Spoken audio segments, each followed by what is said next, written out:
Student, मैं हूं वीर सिंह, आपका ट्रिपल सी फैमिली में स्वागत करते हैं। और मैं फिर आपके बीच में आया हूं और आज जो मैं आप लोगों के लिए लेकर आया हूं वो वेरी इंपॉर्टेंट है।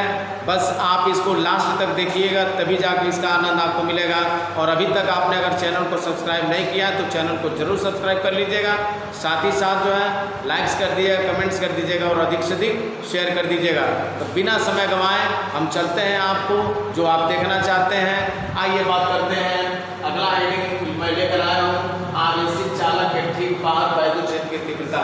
देखिए, आवेशित चालक के ठीक बाहर वैद्युत क्षेत्र की तीव्रता ये एक अनंत विस्तार एवं परिमित लघु मोटाई का एक चालक प्लेट है। ध्यान दीजिएगा, ये अनंत विस्तार एवं परिमित लघु मोटाई का एक चालक प्लेट है और जिसके दो सिरे हैं, जिसके दो पृष्ठ है, एक पृष्ठ ये है, एक पृष्ठ ये है। और इस पर प्लस क्यू कूलम आवेश को समान रूप से क्या किया गया है, फैला दिया गया है। और इन दोनों पृष्ठों पर आवेश का पृष्ठ घनत्व सिग्मा है। और इस पृष्ठ के इस प्लेट से कुछ दूरी पर, इस प्लेट के बाहर एक बिंदु है P, जिस पर हमें वैद्युत क्षेत्र की तीव्रता ज्ञात करनी है। बिंदु P पर जो तीव्रता वेक्टर E से लिखे हैं, ये चूंकि इस प्लेट पर दो पृष्ठ हैं तो पहले पृष्ठ के कारण तीव्रता E1 होगा और दूसरे पृष्ठ के कारण तीव्रता क्या होगा, E2 होगा।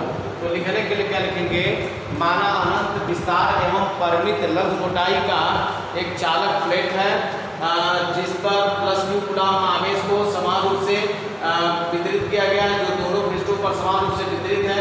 एवं इन दोनों पृष्ठों पर आवेश पृष्ठ घनत्व क्या है, सिग्मा है। और इस चालक से बाहर एक बिंदु P है जिस पर हमें वैद्युत क्षेत्र की तीव्रता ज्ञात करनी है। पहले पृष्ठ के कारण बिंदु P पर तीव्रता E1 और दूसरे पृष्ठ के कारण बिंदु P पर तीव्रता क्या होगा, E2 होगा। लिखेंगे माना परिमित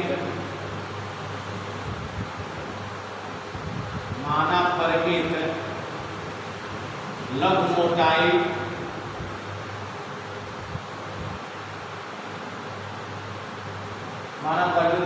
का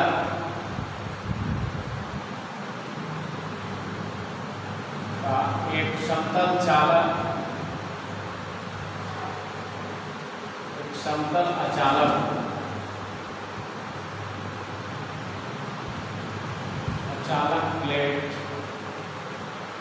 समतल अचालक प्लेट निर्वात अथवा वायु में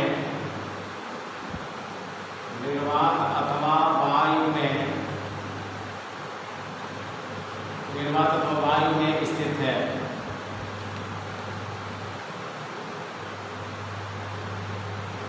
हमने लिखा माना परिमित लघु मोटाई का एक समतल अचालक प्लेट निर्वात अथवा वायु में स्थित है। इस प्लेट पर प्लस क्यू कूलम आवेश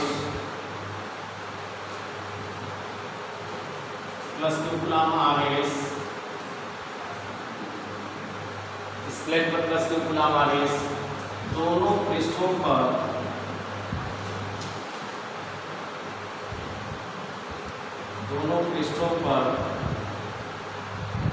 समान रूप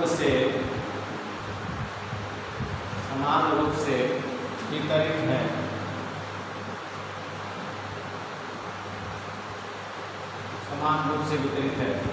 माना परिमित लघु मोटाई का एक समतल अचालक प्लेट निर्वात अथवा वायु में स्थित है। इस प्लेट पर प्लस क्यू कूलम आवेश दोनों पृष्ठों पर समान रूप से वितरित है एवं इन पृष्ठों पर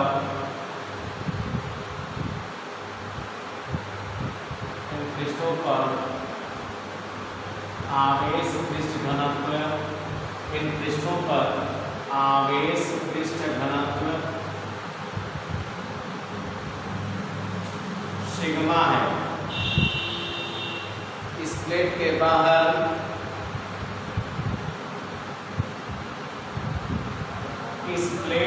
बाहर ध्यान दीजिएगा, इस प्लेट के बाहर एक बिंदु P है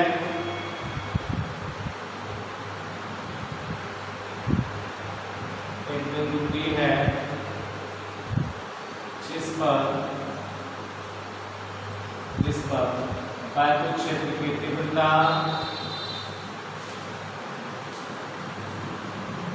जिस पर वैद्युत क्षेत्र की तीव्रता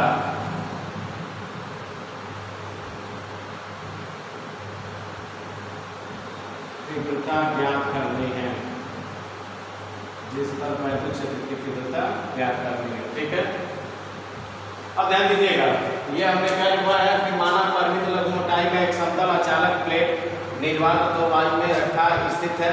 इस प्लेट पर प्लस क्यू कूलम आवेश दोनों पृष्ठों पर क्या है, समान रूप से वितरित है एवं इन पृष्ठों पर आवेश पृष्ठ घनत्व क्या है, सिग्मा है।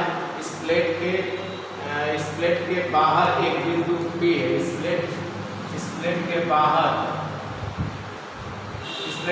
एक बिंदु P है, जिस पर वैद्युत क्षेत्र की तीव्रता ज्ञात करनी है। ध्यान दीजिएगा, पहले प्लेट के कारण उत्पन्न बिंदु P पर तीव्रता E1 और पहले पृष्ठ के कारण और दूसरे पृष्ठ के कारण उत्पन्न तीव्रता क्या है, E2। तो लिखेंगे पहले पृष्ठ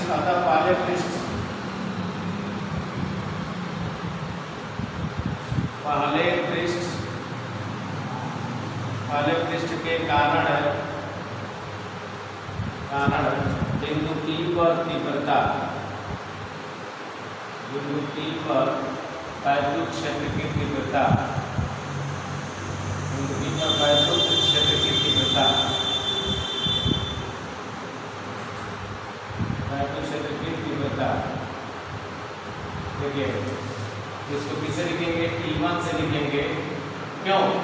पहले पृष्ठ के कारण उत्पन्न बिंदु P पर तीव्रता E1 है ना, तो E1 बराबर हो जाएगा सिग्मा अपान 2 एप्सिलॉन 0। कल हमने लिखा था अनंत विस्तार के अचालक प्लेट दिया गया था, उसके कारण उत्पन्न तीव्रता का डेरिवेशन जो हम लोग कल किए थे इसके पहले वाले लेक्चर में, तो हमने बताया था उत्पन्न तीव्रता E बराबर क्या था, सिग्मा अपान 2 एप्सिलॉन 0। तो पहले पृष्ठ के कारण बिंदु P पर तीव्रता E1 बराबर हो जाएगा सिग्मा बटा 2 एप्सिलॉन 0। इसी प्रकार दूसरे पृष्ठ के कारण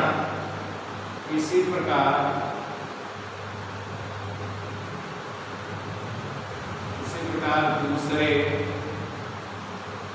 पृष्ठ के कारण बिंदु P पर उत्पन्न तीव्रता E2 बराबर क्या होगा, सिग्मा बटे 2 एप्सिलॉन 0। ठीक है, पहले पृष्ठ के कारण बिंदु P पर तीव्रता E1 हो गया, दूसरे पृष्ठ के कारण उत्पन्न तीव्रता क्या हो गया, E2 हो गया। अब निकालेंगे बिंदु P पर परिणामी तीव्रता, बिंदु P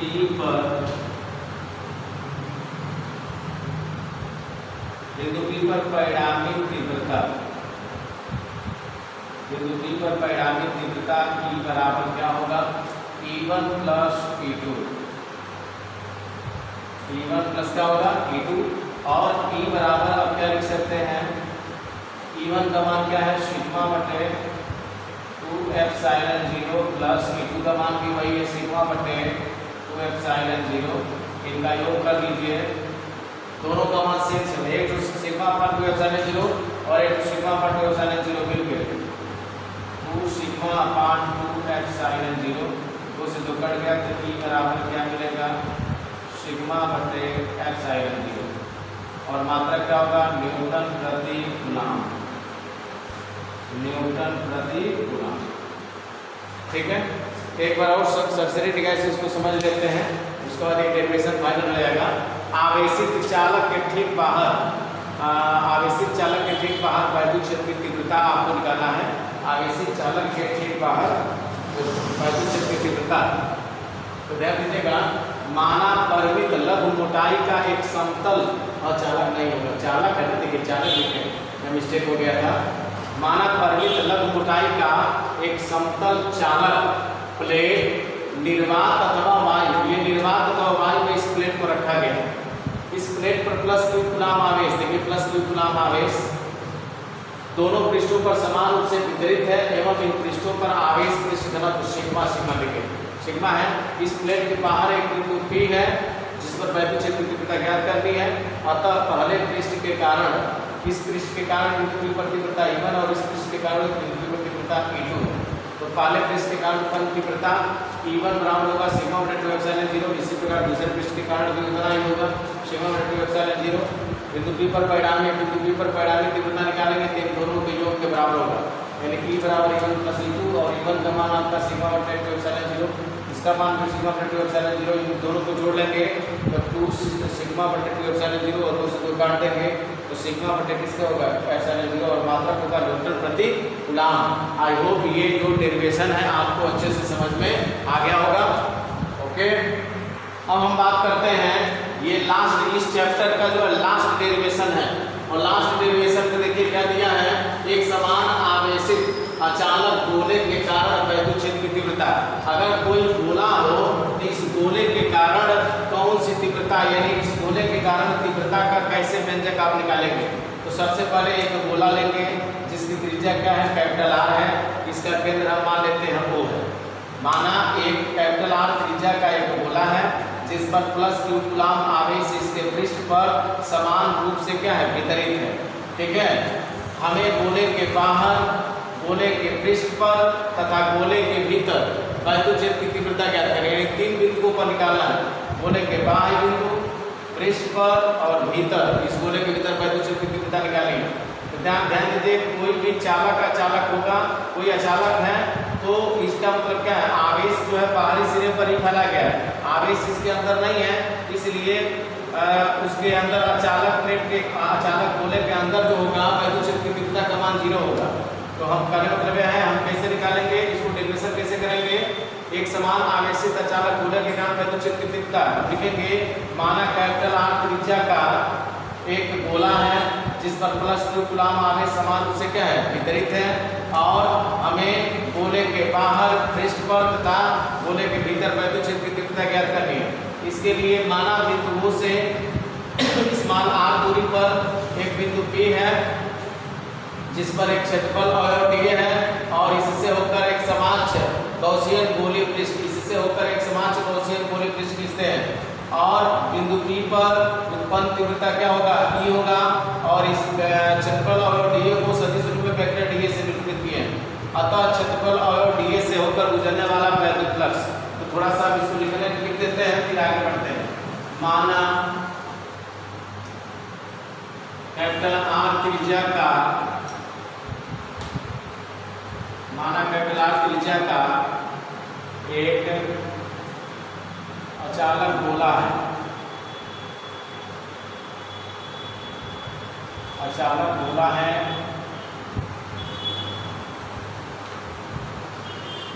जिसके पृष्ठ पर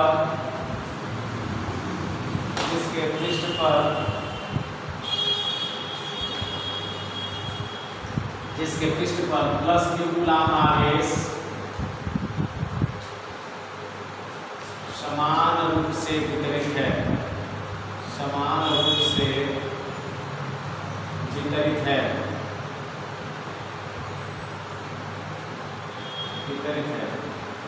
एवं इस ये देखिए समान रूप से वितरित है, और मान लेते हैं इस पृष्ठ पर आवेश पृष्ठ घनत्व क्या है सिग्मा, एवं आवेश पृष्ठ घनत्व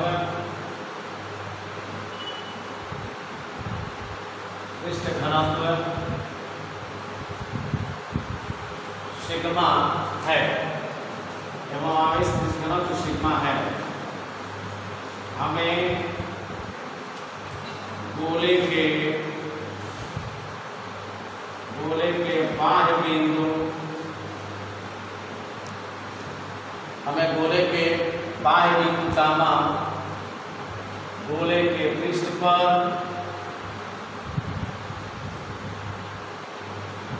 गोले के पृष्ठ पर व गोले के भीतर, गोले के भीतर वैद्युत क्षेत्र की तीव्रता ज्ञात करनी है, वैद्युत क्षेत्र की तीव्रता ज्ञात करनी है, ज्ञात करनी है।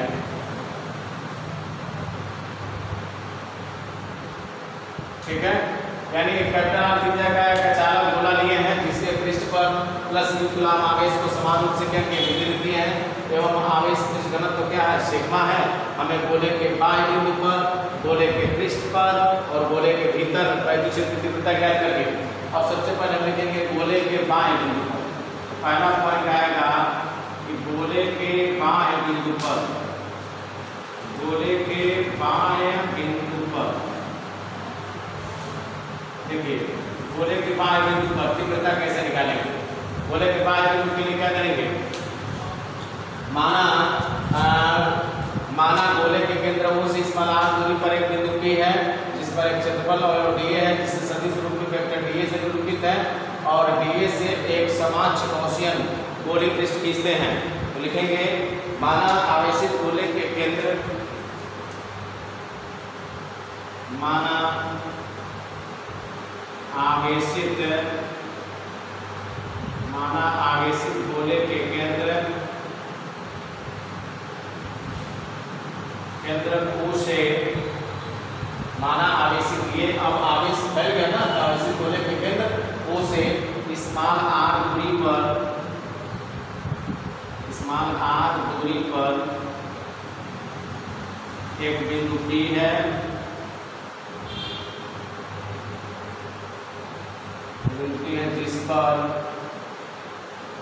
जिस पर वैद्युत क्षेत्र की तीव्रता ज्ञात करनी है,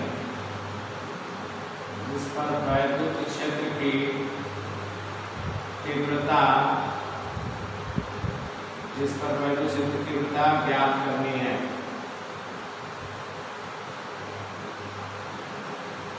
ठीक है, गोले के बाह्य बिंदु पर माना ये आपका ये हेडिंग हो जाएगा, ये गोले के बाह्य बिंदु पर माना आवेशित गोले के, इस आवेशित गोले के केंद्र O से स्मॉल r दूरी पर एक बिंदु P है जिस पर वैद्युत क्षेत्र की तीव्रता ज्ञात करनी है।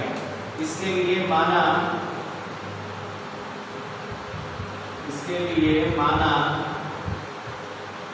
बिंदु P से होकर एक गॉसियन गोलीय गॉसियन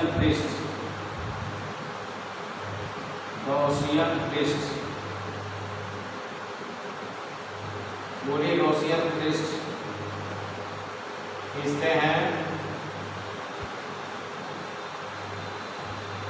तथा इस पृष्ठ पर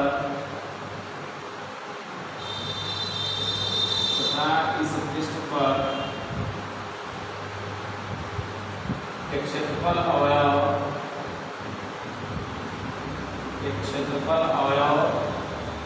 इस पृष्ठ पर एक क्षेत्रफल अवयव का नाम क्या है, dA। क्षेत्रफल अवयव dA है जिसे सदिश रूप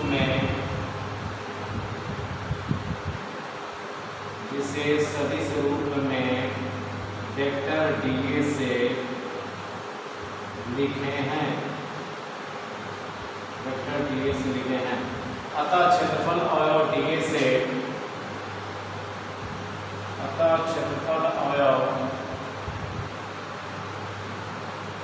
क्षेत्रफल अवयव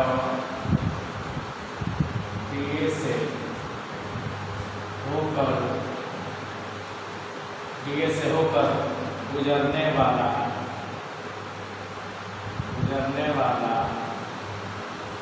वैद्युत फ्लक्स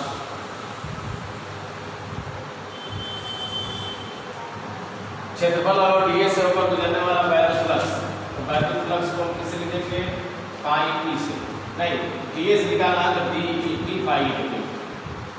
फाई ई। अतः क्षेत्रफल और dA से होकर गुजरने वाला वैद्युत फ्लक्स d फाई ई बराबर क्या होगा, vector E dot vector dA। और दो सदिशों का अदिश गुणनफल आपको बताया ही है, d फाई ई बराबर हो जाएगा E dA into cos theta, और d फाई ई का मान निकालेंगे तो E dA और cos थीटा का मान क्या होगा, 0 अंश में दर्शा दीजिएगा क्योंकि थीटा का मान कितना है, 0 अंश, और d फाई ई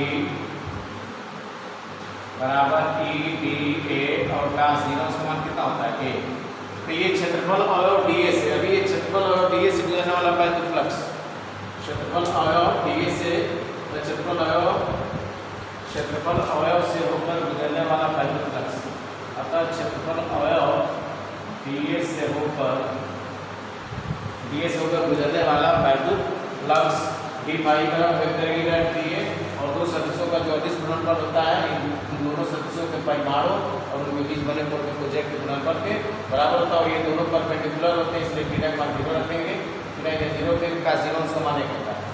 आप लिखेंगे पूरे पृष्ठ से, अभी तो एक क्षेत्रफल अवयव से गुजरने वाला पृष्ठ निकालें वैद्युत फ्लक्स, अब पूरे पृष्ठ से, अतः पूरे पृष्ठ से गुजरने वाला वैद्युत फ्लक्स, अतः संपूर्ण पृष्ठ से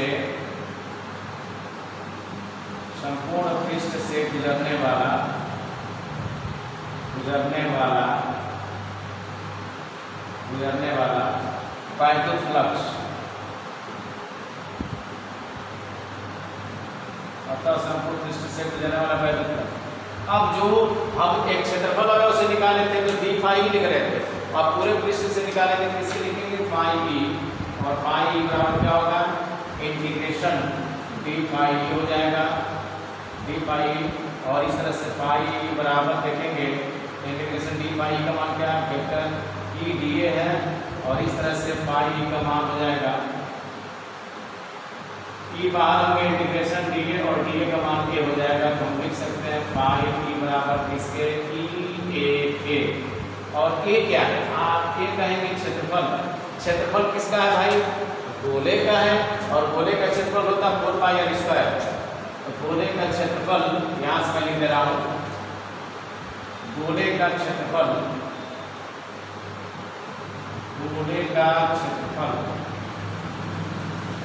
ए बराबर होता है 4 पाई आर स्क्वायर। ध्यान दीजिएगा गोले का क्षेत्रफल क्या होता है ए बराबर 4 पाई आर स्क्वायर। अब ए का मान ए रख दीजिए, शंकर एक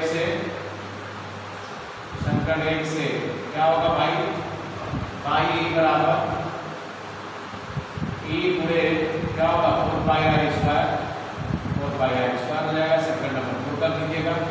कोई भी डेरिवेशन बिना गॉस प्रमेय से संभव नहीं है।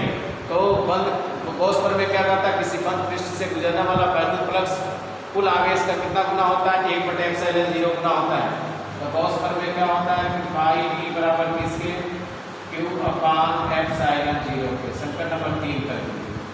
और संकट 3 और 2 से 2 और 3 से देखेंगे बाएं पक्ष सेम है तो दाएं पक्ष में क्या होगा सेम होगा। संकट 2 और 3 से, संकट 2 और 3 से, संकट 2 और 3 से बाएं पक्ष सेम है तो दाएं पक्ष भी सेम होगा। तो लिख सकते हैं E/4 पाई आर स्क्वायर बराबर Q/ε0।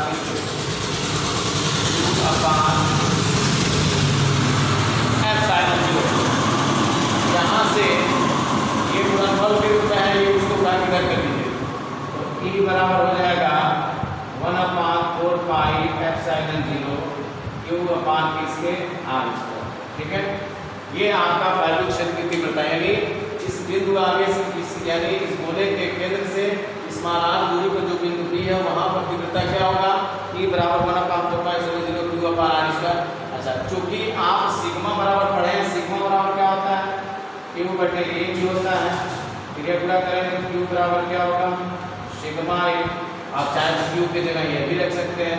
तो E बराबर क्या हो जाएगा इस तरह से 1/4 पाई ε0 और सिग्मा ए बटे किसके होगा आर स्क्वायर। ये भी एक वैद्युत क्षेत्र की तीव्रता का व्यंजक हो गया, ये भी एक व्यंजक वैद्युत क्षेत्र की तीव्रता का व्यंजक हो गया। इसको हम लिख सकते हैं संकट नंबर 4। ये हमने गोले के बाहर निकाला, अभी हम गोले के पृष्ठ पर निकालेंगे फिर गोले के भीतर निकालेंगे। लेकिन पहले इसको एक बार और सशक्त तरीका से समझ लेते हैं। सबसे पहले क्या करेंगे एक गोला खींचेंगे जिसकी त्रिज्या क्या होगा आर होगा, इसका केंद्र वो होगा। उनका माना आर त्रिज्या का एक अचालक गोला है जिसके पृष्ठ पर प्लस Q कूलाम आवेश समान रूप से वितरित है और आवेश पृष्ठ घनत्व क्या है इसका सिग्मा है। हमें गोले के बाएं बिंदु पर, गोले के पृष्ठ पर, गोले के भीतर वैद्युत क्षेत्र की तीव्रता ज्ञात करनी है। अब हम गोले के बाएं बिंदु पर निकालेंगे, फिर पृष्ठ पर निकालेंगे, फिर अंदर निकालेंगे। तो गोले के बाएं बिंदु पर, तो गोले के बाएं बिंदु पर यहाँ से यानी इस ये क्या आवेशित गोले के केंद्रों से इस मानांक दूरी पर एक बाएं बिंदु पर यानी इस गोले के बाएं बिंदु पर ये होगा P पर हमें वैद्युत क्षेत्र की तीव्रता निकालना। देखिए माना आवेशित गोले के केंद्रों से स्मॉल आर दूरी पर एक बिंदु P है जिस पर वायुक्षेत्र की तीव्रता ज्ञात करनी है। इसके लिए माना बिंदु P से होकर एक गोलीय गॉसियन पृष्ठ खींचते हैं तथा इस पृष्ठ पर एक क्षेत्रफल अवयव, उस पृष्ठ पर एक क्षेत्रफल अवयव देखिए dA है जिसे सदिश रूप में वेक्टर dA से निरूपित कर किए हैं। उसके बाद आता है क्षेत्रफल अवयव dA से होकर गुजरने वाला वैद्युत फ्लक्स। आप पढ़ते आ रहे हैं जब जब छोटे से भाग से निकालेंगे तो d फाई ही लिखते हैं, पूरे भाग से निकालते हैं फाई से, तो d फाई बराबर vector E dot vector dA, vector E dot vector dA। और दो सदिशों का जो अदिश गुणनफल होता है इनके परिमाणों और उनके बीच बने कोण के त्रिज्या के गुणनफल के बराबर vector E dA cos theta, E dA और cos थीटा का मान 0 का 0 मान कितना होता है 1, तो d फाई बराबर E dA हो गया। अतः संपूर्ण पृष्ठ से होकर गुजरने वाला वैद्युत फ्लक्स फाई से लिखेंगे, क्षेत्रफल अवयव से था तो d फाई से, पूरे संपूर्ण पृष्ठ से फाई इंटीग्रेशन d फाई, और d फाई का मान क्या है E dA, E constant, E बाहर चला जाएगा dA और dA का समापन क्या होता है a। और चूंकि ये गोला है तो गोले का क्षेत्रफल क्या होता है a बराबर 4 पाई r स्क्वायर। अब a का मान उठा के वहां रखेंगे तो पाई e बराबर e गुणे a की जगह क्या हो जाएगा a की जगह 4 पाई r स्क्वायर। समीकरण नंबर 2 हो गया। और गॉस प्रमेय क्या करता है पाई e बराबर किसके q ऊपर एप्सिलॉन 0 के 2 और 3 से बाएं पक्ष के समीकरण 2 और 3 को देखिए बाएं पक्ष से में दाएं पक्ष भी सेम होगा e गुणे 4 पाई r स्क्वायर बराबर q ऊपर एप्सिलॉन 0। ये गुणनफल रूप में था इधर आएगा घटे हो जाएगा e बराबर 1/4 पाई एप्सिलॉन 0 q ऊपर r स्क्वायर। और चूंकि सिग्मा बराबर किसका आवेश पृष्ठ घनत्व किसके बराबर होता है q बटे a के तिर्यक गुणा करेंगे तो q बराबर सिग्मा है। आप चाहेंगे तो q की जगह भी ये रख सकते हैं, इस तरह से भी मान हो गया। अब हमने अभी गोले के पृष्ठ पर निकाला है, अब गोले के बाहर निकाला है ना, अब गोले के पृष्ठ पर हमको निकालना है। तो आप इसका तब तक आप स्क्रीनशॉट ले लीजिए, उसके बाद 1 मिनट का काम है। अब हम बात करते हैं गोले के पृष्ठ पर। ये गोले के बाहर वैद्युत क्षेत्र की तीव्रता निकाले हैं तो हमारा ये भी माना है और ये भी माना है। अब अगर ये बिंदु P जो है यहाँ न होकर कहाँ होता गोले के पृष्ठ पर होता तब बताइए जब ये P यहाँ मान लीजिए यहाँ से इसकी दूरी स्मॉल r था और यहाँ से इसकी दूरी कैपिटल R है, इसका मतलब यहाँ से यहाँ भी तक तो कैपिटल R ही होगा, तो इसका मतलब स्मॉल r के जगह कैपिटल R लिख दीजिएगा। समझिएगा गोले की त्रिज्या क्या है इस कैपिटल R और इस केंद्र से इस गॉसियन पृष्ठ की दूरी क्या है स्मॉल r है। अब बताइए अब P यहाँ था तो r का मान यहाँ आप r स्क्वायर लिख रहे थे, अब अगर P यहाँ आ जाएगा तो स्मॉल r किसके बराबर होगा कैपिटल R के, क्योंकि ये कैपिटल R है तो ये कैपिटल R हो जाएगा, स्मॉल r की जगह कैपिटल R लिख देंगे। तो गोले के पृष्ठ पर यदि बिंदु P गोले के पृष्ठ गोले के पृष्ठ कोष्ठक में क्या हो जाएगा r बराबर कैपिटल R, यानी अब r जो था वो स्मॉल r किसमें हो गया कैपिटल R, क्योंकि स्मॉल r कितना लंबा था, अब ये r की जगह क्या हो जाएगा कैपिटल, यानी यहाँ न होगा यहाँ है तो कैपिटल R लेंगे इसकी दूरी। यदि P गोले के पृष्ठ यानी r बराबर कैपिटल R पर हो तब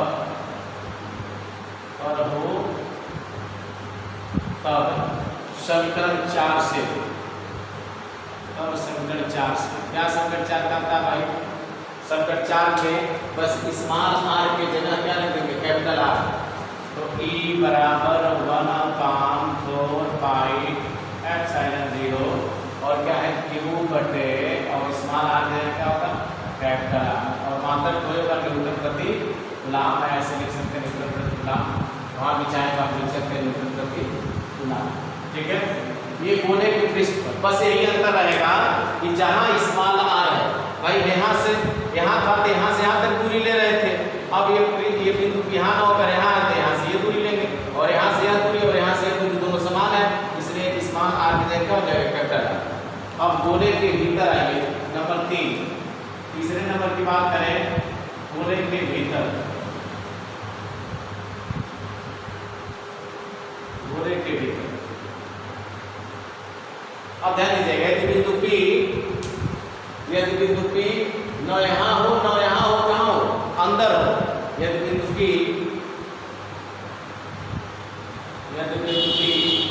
गोले के भीतर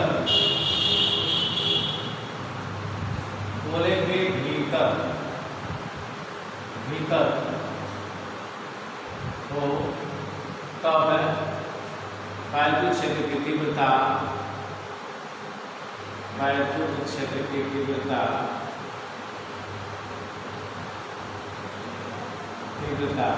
शून्य होगी, अर्थात E बराबर किसके 0। यानी ध्यान दीजिएगा, गोले के पृष्ठ पर भी तीव्रता निकलेगी, गोले के बाहर भी तीव्रता होगी, लेकिन गोले के भीतर तीव्रता नहीं होगी, क्योंकि इसमें आवेश का मान अंदर, गोले के अंदर जो आवेश का मान क्या होगा 0 होगा। जब आवेश का मान 0 होगा तो यहाँ Q का मान 0 जो भी पूरा तरफ क्या होगा, टोटल भी 0 हो जाएगा, तीसरी इसकी तीव्रता का मान क्या हो जाएगा 0 होगा। बस इसीलिए गोले के भीतर वैद्युत क्षेत्र की तीव्रता शून्य होती है, जबकि बाहर और पृष्ठ पर इसकी तीव्रता, बाहर वाले में देखेंगे ये तीव्रता आया है और भीतर पृष्ठ पर ये आया है, जबकि भीतर का मान क्या होता है 0। क्यों? क्योंकि आवेश का मान इसके अंदर क्या होता है शून्य होता है, इसलिए Q का मान यहाँ 0 रखोगे, गुणा करोगे टोटल क्या हो जाएगा 0। इसलिए गोले के भीतर वैद्युत क्षेत्र की तीव्रता का मान क्या होता है शून्य होता है। आई होप जो भी मैं आपको बताया हूँ वो आपको अच्छे से समझ में आया होगा। इसको आप अगर अभी तक जो पुराने वीडियो अगर आप लोग नहीं देखे हैं तो प्लेलिस्ट से जाकर उसको आप देख सकते हैं। बहुत अच्छे अच्छे वीडियो आप लोगों के लिए डाले जा रहे हैं, बस आपका काम यह है कि उसको देखना और उसको अधिक से अधिक शेयर करना, ठीक है। फिर हम लोग मिलते हैं एक नए उत्साह के साथ। अब इसके बाद जब मैं आज डेरिवेशन ये खत्म होता है, अब इसके बाद मैं लेकर आऊँगा कुछ सवाल, जिससे ये चैप्टर भी क्या हो जाएगा समाप्त हो जाएगा। फिर मिलते हैं एक नए उत्साह के साथ, तब तक के लिए थैंक यू।